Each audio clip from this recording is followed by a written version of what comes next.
Oh, hello there. I'm sorry I didn't notice you. I was too busy drinking in the souls of all those I've slain this evening. But no matter, the night is young, and I am Evil Guildmaster Dan. Welcome to the Fourth Wall. As it is not Halloween, there's only certain things that we can discuss looking like this. So today, let's discuss handling evil player characters.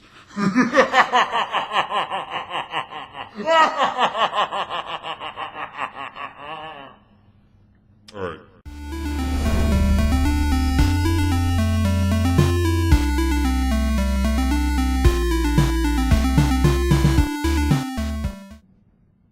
Now, every so often, a guildmaster has to deal with a player who wants to play an evil character. In our rigid lives, it's only natural for us to sometimes want to explore our dark side.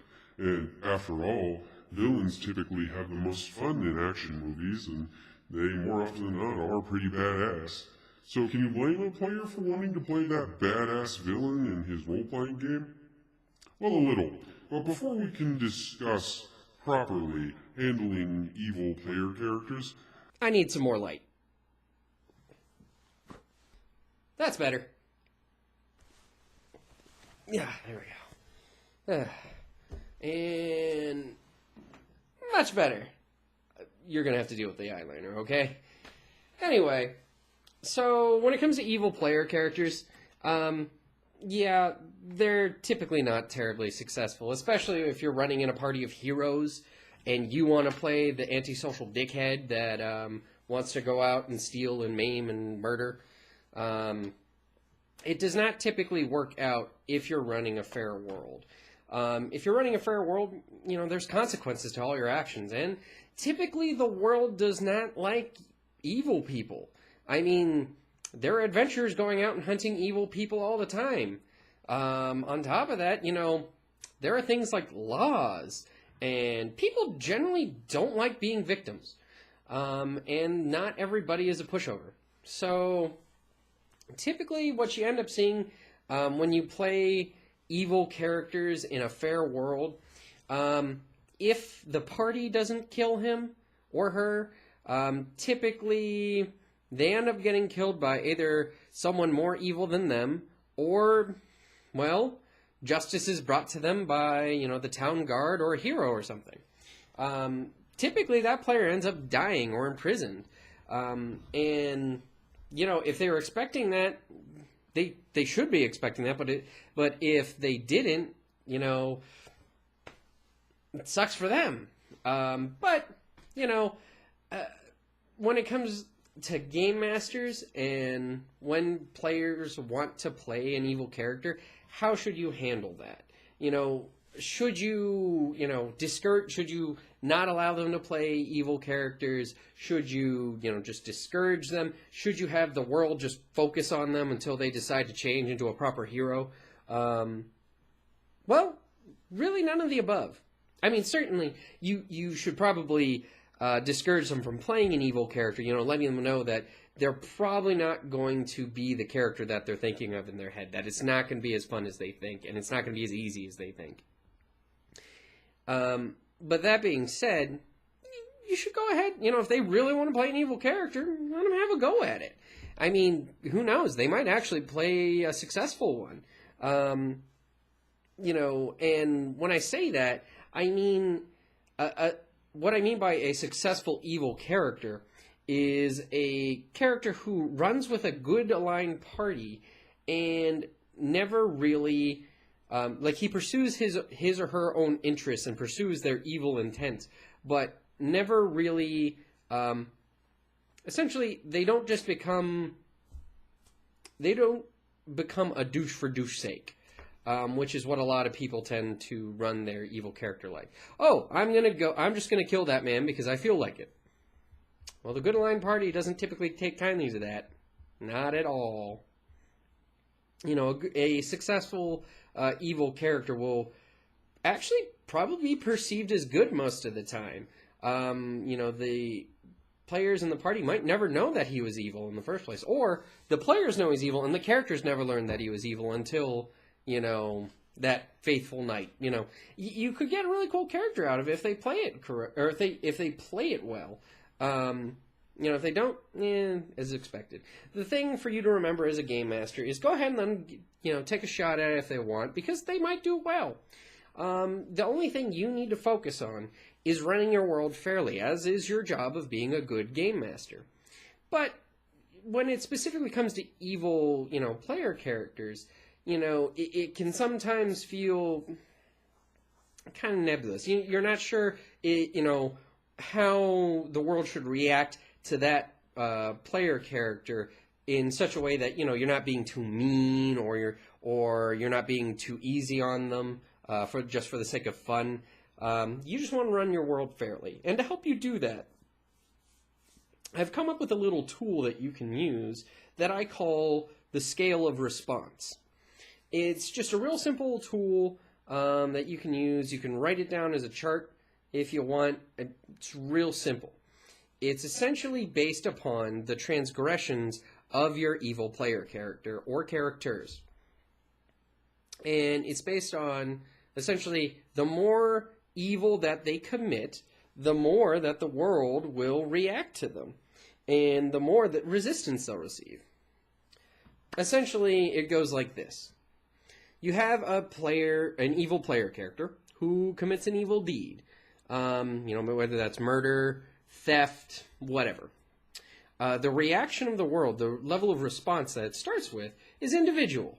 You know, the victim, if they're able to fight back, or the victim's family, perhaps, being, hey, you know, stop that, you dumb, stop that or else, you know.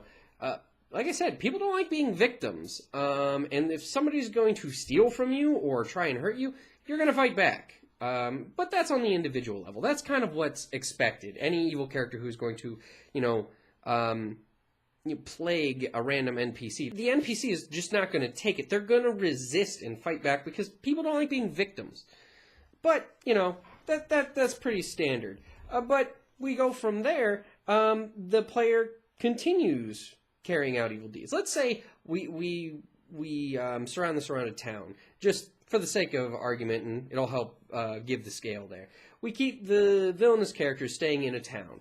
And after this first deed, he continues doing evil deeds. Well, the next level of response from the world is arrest. Essentially, the town guard are going to come and try and arrest this person. You are committing crimes. I need to take you into jail. You know, you need to see the judge, or you need to spend the night in jail, depending upon the severity of the crime. That can go a few ways. You know, they can fight the guards, or they can get out of jail, or, you know, they can find themselves in it, whatever.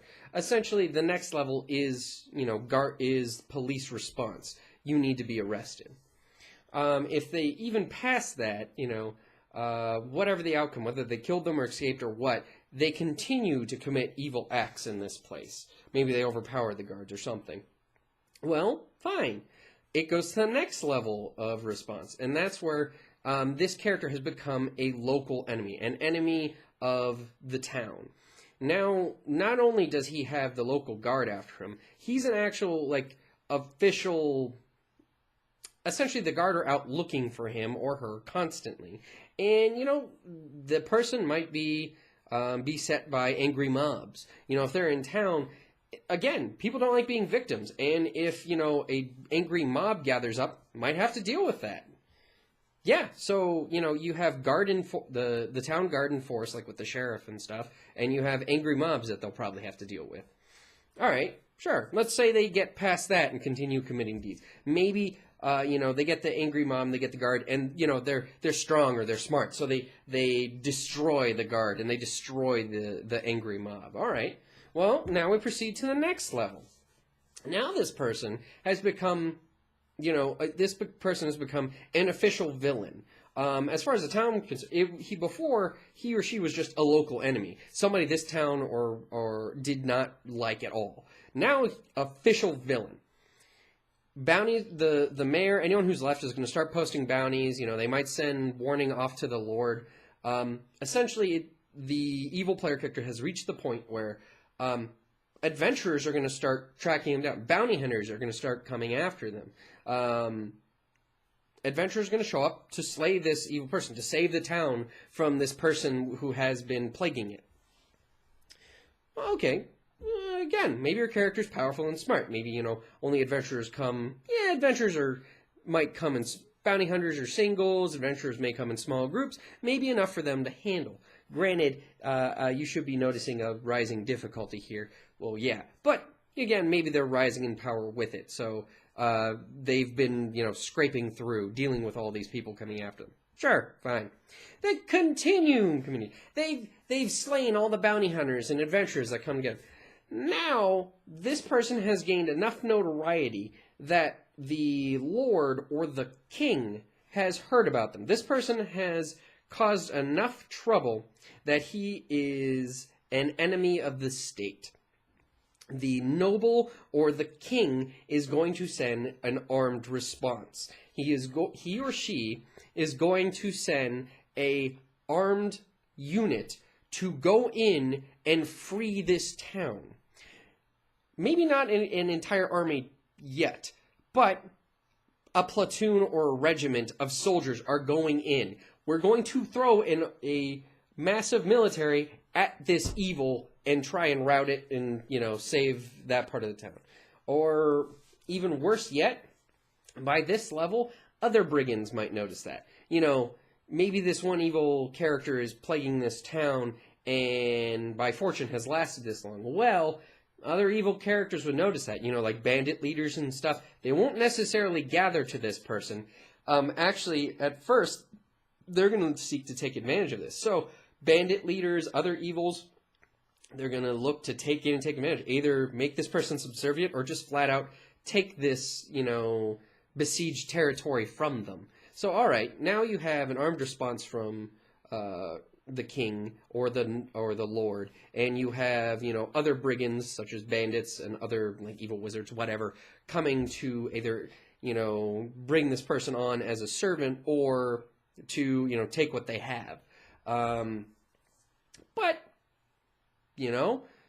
maybe it's not just an evil character at this point. Maybe it's an evil party, and they're really good. They got, they're good at team building. They're just slaughtering everything that comes to them. They continue to commit their evil deeds. They're enslaving people. They're stealing things. They're doing all right. All right, that's fine.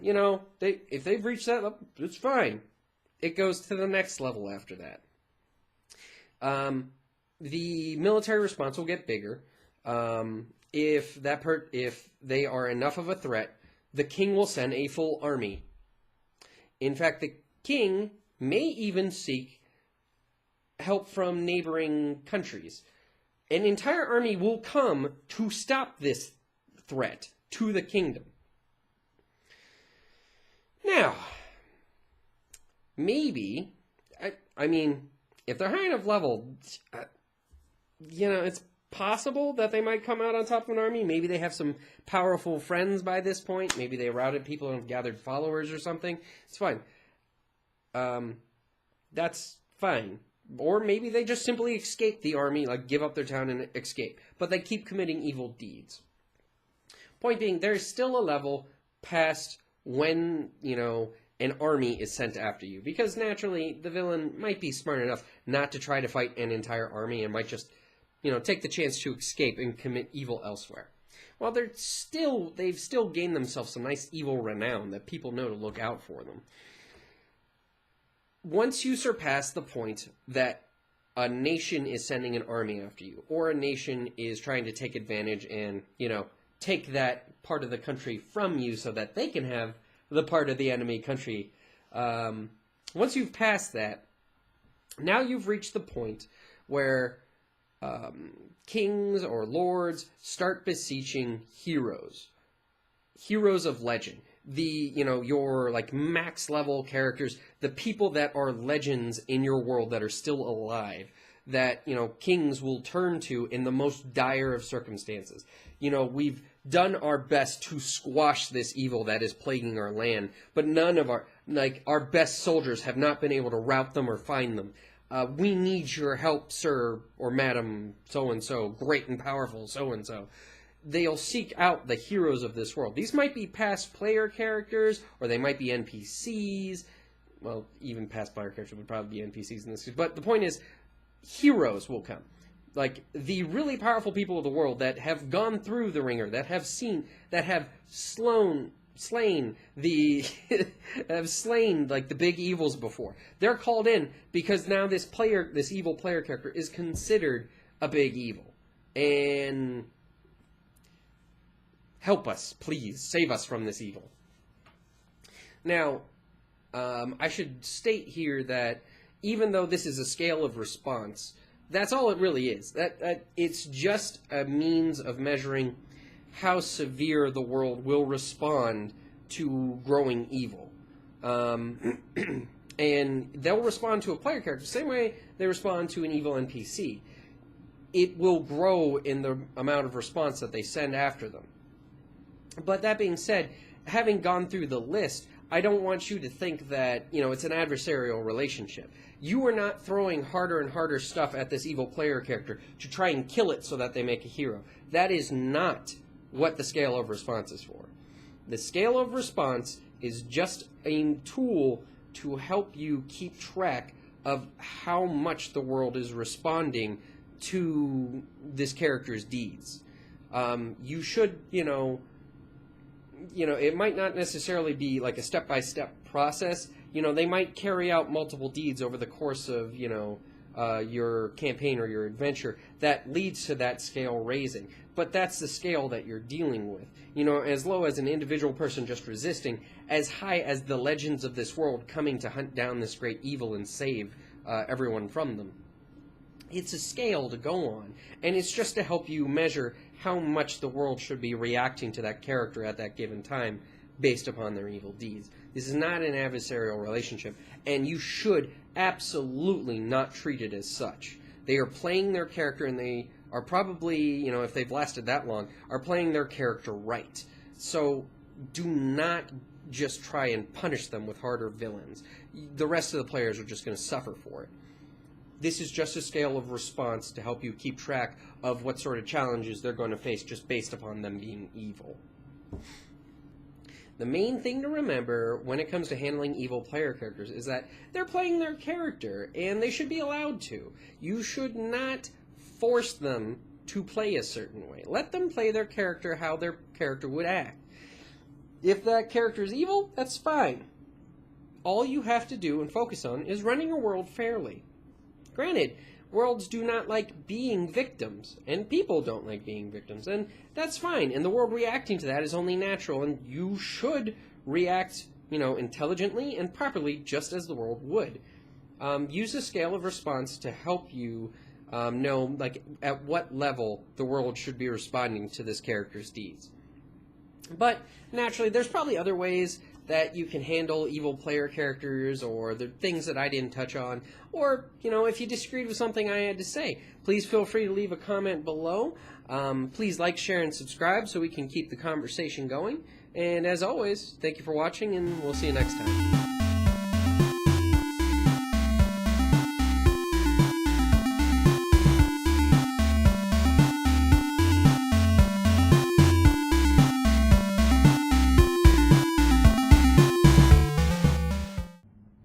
Every guildmaster has had to deal with it.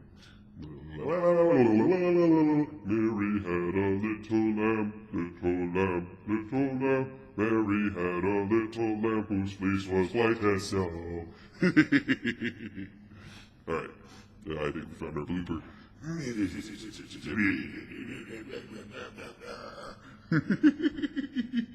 Okay, I think I have 2 bloopers. Alright, anyway.